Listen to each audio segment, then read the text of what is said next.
ପଢ଼ିଥିବା ବିଷୟକୁ ଦୀର୍ଘ ସମୟ ପର୍ଯ୍ୟନ୍ତ ମନେ ରଖିବା ପାଇଁ କିଛି କାର୍ଯ୍ୟକାରୀ ଟିପ୍ସ ଅଛି, ଯାହାକୁ ଆମେ ଦୈନନ୍ଦିନ ଅଭ୍ୟାସରେ ଅନୁସରଣ କରିପାରିବା।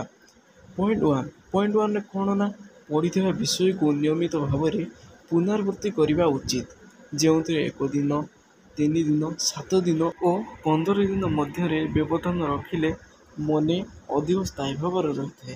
ତାପରେ ହେଉଛି ପଏଣ୍ଟ ଟୁରେ କ'ଣ ନା, ଯାହା ପଢ଼ିଛନ୍ତି ତାହାକୁ ଅନ୍ୟମାନଙ୍କୁ ବୁଝାଇଲେ ବିଷୟ ଉପରେ ନିଜର ଧାରଣା ଅଧିକ ସ୍ପଷ୍ଟ ହୁଏ।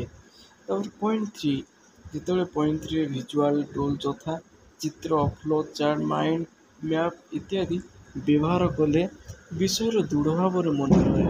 ତାପରେ ହେଉଛି ପଏଣ୍ଟ ଫୋର୍ରେ କ'ଣ ନା, ପଢ଼ିଥିବା ବିଷୟ ସହ ବାସ୍ତବ ଉଦାହରଣ ଓ ଜୀବନ ଘଟଣା ଯୋଡ଼ିଲେ ବୁଝିବା ଓ ମନେ ରଖିବା ଅଧିକ ସହଜ ହୁଏ। ତାପରେ ଆସିଲା ପଏଣ୍ଟ 5ରେ କ'ଣ ନା, ଶାନ୍ତିପୂର୍ଣ୍ଣ ପରିବେଶ, ପଢ଼ିବା ନିୟମିତ ବିରାମ ନେବା ଜରୁରୀ, ଯାହା ମନୋଯୋଗ ଓ ଥକାମି ମୁକ୍ତ ରଖେ। ଏହି ସମସ୍ତ ଟିପ୍ ଅନୁସରଣ କଲେ ପଢ଼ିଥିବା ବିଷୟ ସ୍ଥାୟୀ ଭାବରେ ମନେ ରହିପାରିବ।